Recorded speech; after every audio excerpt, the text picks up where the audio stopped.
আসসালামু আলাইকুম। ফারহানাস কুকিং ওয়ার্ল্ডের পক্ষ থেকে স্বাগত জানাচ্ছি। আমি আজকে আপনাদের সাথে একটি দারুণ মজার পটল ভাজি রেসিপি শেয়ার করব। আমি আমার বাসায় যেভাবে পটলটা ভাজি করি ঠিক সেই রেসিপিটি আপনাদের সাথে আমি শেয়ার করছি। যেহেতু কুরবানি ঈদ, সবার বাসায় সবাই মাংস খেতে খেতে একটু বোর হয়ে যাবেন, তখন একটু ভিন্ন কিছু খেতে ইচ্ছা করবে। আপনারা এভাবে এই ভাজিটা করে খেতে পারেন। এটা কিন্তু খেতে খুবই সুস্বাদু হয়। রেসিপিটি দয়া করে সম্পূর্ণ দেখবেন, স্কিপ করবেন না। এই যে এখানে আমি প্রায় আধা কেজির উপরে পটল নিয়েছি ভাজি করার জন্য। আপনাদের পছন্দ মতো যতটুকু আপনাদের প্রয়োজন নেবেন। এখানে আমি দুই ধরনের পটল ভাজি দেখাচ্ছি, দুই ধরনের কাটাটা দেখাচ্ছি, একটা খোসা সহ একটা খোসা ছাড়া। আমার হাজব্যান্ড খোসা সহটা পছন্দ করেন না, তাই আমি খোসাটা কিন্তু ফেলে দিয়েছি। এখানে তাও আপনাদের সুবিধার্থে যারা খোসা সহ খেতে চাচ্ছেন তাদের জন্য আমি দেখিয়ে দিচ্ছি। তারা একটি ছুরির সাহায্যে যেটা দিয়ে আপনারা কাটতে পছন্দ করেন একটু উপর থেকে চেঁচে নেবেন। চেঁচে তারপরে এভাবে উপর থেকে একটু স্টেপ করে কেটে নেবেন, যাতে ভেতরে মশলাটা ভালোভাবে প্রবেশ করে। এই পরিমাণ কাটবেন।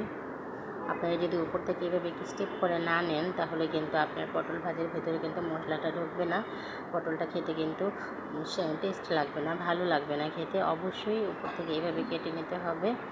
দেখুন আমার পটলগুলো কিন্তু কাটা হয়ে গিয়েছে। আপনাদের সুবিধার জন্য কিন্তু আমি দেখিয়ে দিলাম তাও কাটাটা কীভাবে আপনারা কাটবেন বা আমি কেটেছি। আপনারা বটি দিয়ে কাটতে পছন্দ করলে বটি দিয়ে কাটবেন, ছুরি দিয়ে কাটতে পছন্দ করলে ছুরি দিয়ে কাটবেন। এখানে আমি ম্যারিনেশন বা মাখার প্রক্রিয়ায় চলে আসছি। এখানে প্রথমে আমি দিচ্ছি 1 চা চামচ আদা রসুন বাটা। এখানে আদা রসুন আমি একসাথেই দিয়েছি। অনেকেই আদা রসুন বাটাটা দিতে চান না, যারা পছন্দ করেন না তারা স্কিপ করবেন। আমার কাছে ভালো লাগে, এই জন্য আমি দিই। এখানে আমি প্রায় 2.5 চামচের মতো হলুদ গুঁড়া দিয়েছি। আপনারা যারাও যদি হলুদ কম খেতে চান তারা এখানে কিন্তু বাড়ি বা কমিয়ে দিতে পারবেন। আর দিয়েছি আমি 2 চা চামচের মতো মরিচ গুঁড়া 2 চামচের মতো মরিচ গুঁড়া দিয়েছি। এখানে আমি একটু ঝাল বেশি দেবো, আমি একটু উঁচা করে 2 চামচ দিয়েছি। আপনারা যদি ঝালটা কম খেতে চান কম দেবেন। এখানে যদি আর একটু বেশি ঝাল খেতে চান তাহলে আপনারা কাঁচামরিচ কুচি করে দিতে পারেন, কিন্তু আমার ঘরে কাঁচামরিচটা ছিল না, তাই আমি গুঁড়ামরিচটাই একটু বেশি করে দিয়ে দিয়েছি, ঝালটা যাতে হয় সেজন্য। গুঁড়ামরিচটা অবশ্যই একটু ঝাল টাইপের গুঁড়ামরিচটা ব্যবহার করবেন, দেখতেও সুন্দর হবে, রান্নার খেতেও ভালো লাগবে। অবশ্যই ভালো মানের গুঁড়ামরিচটা দেবেন। দেখুন এখানে আমি 2 চামচ গুঁড়ামরিচ দিয়ে নিয়েছি। এখন আমি এগুলোকে ভালোভাবে মেখে নেব। মাখানোর প্রক্রিয়াটা কিন্তু অবশ্যই হাত দিয়ে করবেন। আমি লবণটা ভুলে গিয়েছিলাম, এখন আমি লবণটা দিয়ে ভালো মতো মেখে নেব। তারপর আমরা ভাজার প্রক্রিয়ায় চলে যাব। এখানে কড়াইতে আমি তেল গরম করতে দিয়ে দিয়েছি। কড়াইয়ের তেলটা যখন গরম হয়ে যাবে তখন আপনারা আস্তে আস্তে পটলগুলো দিয়ে দেবেন। একসাথে অনেকগুলো পটল দেবেন না, যতটুকু পটল আপনার ফ্রাই প্যানে হবে ঠিক ততটুকুই দেবেন, এর বেশি কিন্তু দেবেন না। এই দেখুন আমি পটলগুলো আস্তে আস্তে দিয়ে নিচ্ছি।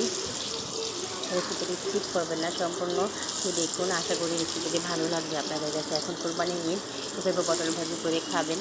আশা করি আপনাদের মুখে স্বাদটা সেটা ফিরিয়ে আসবে, কিছুটা হলেও ভ্যারিয়েশন চলে আসবে। পটলগুলো দিয়ে উপর দিয়ে একটি ঢাকনা দিয়ে দেবেন এবং মিডিয়াম টু লো হিটে আপনারা ভেজে নেবেন। এখানে কিন্তু দেখতে পাচ্ছেন আমি কিছুটা পেঁয়াজ দিয়েছি। আমার মশলা কিছুটা রয়ে গিয়েছিলো, সেগুলোর ভিতরে আমি 2টা পেঁয়াজ কুচি করে তারপরে একটু হালকা ভেজে রাখা যে পটলগুলো ভেজেছিলাম সেগুলো দিয়ে আমি চুলায় উল্টে পাল্টে নিচ্ছি। আমি যখনই পটল ভাজি করি আমি কিন্তু এভাবে পেঁয়াজ কুচি করে যে এক্সট্রা মশলাটা থাকে সেটার ভিতরে মেখে তারপর চুলায় একটু তেল দিয়ে হালকা ভেজে পটলটাকে এভাবে উল্টে পাল্টে নিই। এইভাবে পটল ভাজি খেতে কিন্তু খুবই ভালো লাগে। এখানে আপনারা চাইলে একটু ধনেপাতা এবং কাঁচামরিচ কুচিও অ্যাড করে দিতে পারেন, সেক্ষেত্রে কিন্তু আপনার টেস্টটা আরও ভালো আসবে। আমার ঘরে ছিল না তাই আমি দিইনি। এই যে দেখুন আমার রান্নাটি কিন্তু হয়ে গিয়েছে। এখন আমি রান্নাটি উঠিয়ে নেব। আমার রেসিপিটি যদি আপনাদের কাছে ভালো লাগে দয়া করে আমার চ্যানেলটি সাবস্ক্রাইব করে দেবেন এবং আপনি একটি লাইক, কমেন্ট এবং শেয়ার করে আমার পাশে থাকবেন। আসসালামু আলাইকুম, ধন্যবাদ। এবং আমার চ্যানেলে আরও কিছু রেসিপি রয়েছে, সেগুলো দেখার আমন্ত্রণ রইল। যদি আমার রেসিপিটি ভালো লাগে তাহলে আমার চ্যানেলটি একটু ঘুরিয়ে আসতে পারেন। আসসালামু আলাইকুম, ধন্যবাদ আমার ভিডিওটি দেখার জন্য।